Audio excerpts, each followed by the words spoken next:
నేను జాతీయ బీసీ దళ అధ్యక్షుడిని దుండ్ర కుమారస్వామిని మాట్లాడుతున్నాను.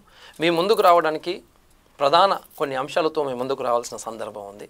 ఈరోజు సామాజిక న్యాయం సమానత్వం కోసం పోరాడిన గడ్డే తెలంగాణ గడ్డ. ఈ తెలంగాణ నేలపై ఎన్నో ఉద్యమాలు చూసాము. మరెన్నో బీసీ ప్రాణత్యాగాల ఫలితంగానే తెలంగాణ సాధించుకున్నాం, మనందరికీ తెలిసిందే. అయినప్పటికీ ఈరోజు సామాజిక న్యాయం, ఆత్మగౌరవం, రాజ్యాధికారం కోసం మన పోరాటం ఇంకా కొనసాగుతుంది. ఆనాడు డాక్టర్ బిఆర్ అంబేద్కర్ చెప్పినట్టుగా చీకటి చీల్చుకుంటూ వెలుగులు నింపుతూ భవిష్యత్తుకు బాటలు వేసే సమయం ఆసన్నమవుతుందని చెప్పినట్టుగా నేడు మన బీసీ సమాజం కులగణన, ప్రత్యేక మంత్రిత్వ శాఖ, స్థానిక రిజర్వేషన్ల పెంపు, క్రిమిలేయర్ తొలగింపు ఇలాంటి న్యాయబద్ధమైన హక్కుల కోసం ఏకమై పోరాడుతుంది, మనందరికీ తెలిసిందే.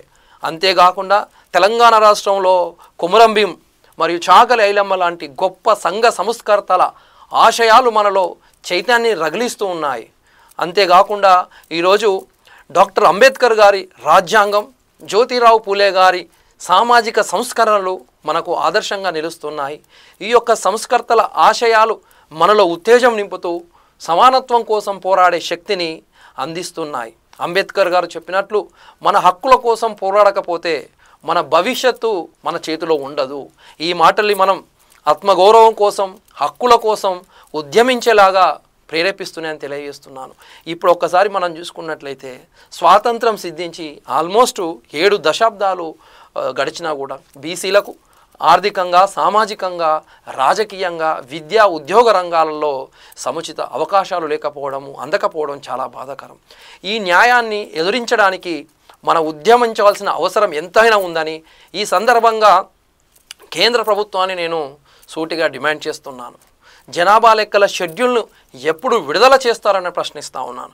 కులగణను ప్రకటించారు, కానీ తదుపరి చర్యలు చేపట్టకపోవడం నిజంగా చాలా బాధాకరమని, అందుకే తక్షణమే కులగణన చేపట్టి జనాభా లెక్కల షెడ్యూల్ను విడుదల చేయాలని నేను కేంద్ర ప్రభుత్వాన్ని డిమాండ్ చేస్తున్నాను. అంతేకాకుండా ఒకసారి మనం 2020-2021 సంవత్సరంలో జరగాల్సిన జనాభా లెక్కలు ఆనాడు కోవిడ్ కారణంగా వాయిదా పడ్డ విషయం మనందరికీ తెలిసిందే.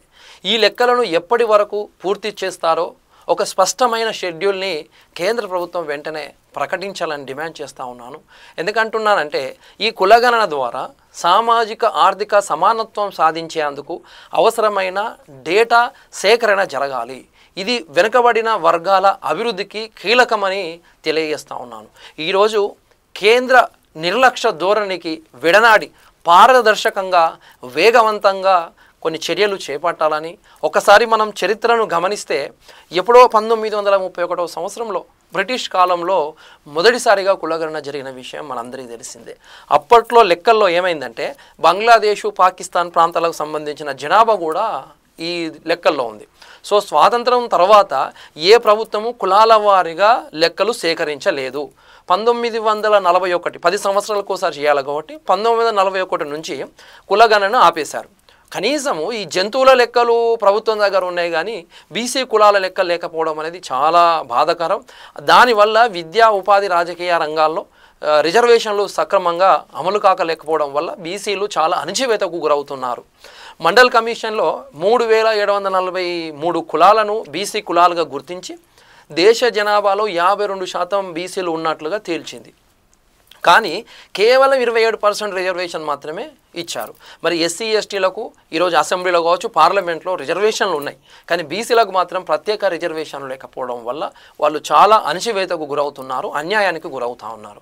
బీజేపీ అధికారంలో వచ్చినప్పుడు 10 ఏళ్ళు దాటింది, బీసీ మంత్రిత్వ శాఖ ఇంతవరకు ఏర్పాటు చేయలేదు. ఏ కులానికి లేని క్రిమిలేయర్ విధానం కేవలం బీసీలకే వర్తింపజేస్తున్నారు.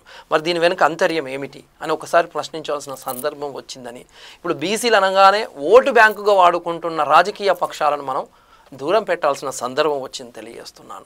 2010లో బీజేపీ కులగణనను డిమాండ్ చేసింది వాళ్ళే. 18లో రాజ్నాథ్ సింగ్ ఆధ్వర్యంలో కూడా కులగణన నిర్ణయం తీసుకున్నారు, మనందరికీ తెలిసిందే. కానీ చర్యలు ఏమన్నా జరిగినాయా అంటే అది శూన్యం. అందుకే బీసీలంతా ఒకటిగా ఏకమై మన హక్కుల కోసం మనం పోరాడితేనే రాజ్యాధికారం సాధ్యమవుతుందని తెలియజేస్తున్నాను. అందుకే మనము గ్రామ స్థాయి నుంచి రాష్ట్ర స్థాయి వరకు బీసీలకు జరుగుతున్న దోపిడీని అడ్డుకోవాల్సిన సందర్భం వచ్చిందని, ఈ యొక్క కులగణన వివిధ అసమానతలను తొలగించడానికి ఉపయోగపడుతుంది. కాబట్టి జనాభా గణనలో కులగణన జరగాలి. ఎందుకంటే 1931 లెక్కల ఆధారంగా ఇప్పటికీ రిజర్వేషన్లు కొనసాగుతున్నాయి అంటే బీసీలకు సామాజిక అన్యాయం ఏ విధంగా ఉన్నదో ఒకసారి ఆలోచన చేయండి. చూడ్డానికి దేశంలో సగభాగం, రాష్ట్రంలో సగభాగం జనాభా ఉన్న బీసీలకు న్యాయం జరగాలంటే కులగణన తప్పనిసరి. ఈ జనాభా దామాషా ప్రకారం ప్రాతినిధ్యం లభిస్తేనే ప్రజాస్వామ్యంలో సామాజిక న్యాయం సాధ్యమవుతుంది అనేది అక్షర సత్యం. ఈ పోరాటం మన హక్కులు సాధించే వరకు ఈ యొక్క ఉద్యమం ఆగదని మనందరం ఏకమై సంఘటితమై ముందుకు సాగుదాం. జై బీసీ, జై తెలంగాణ.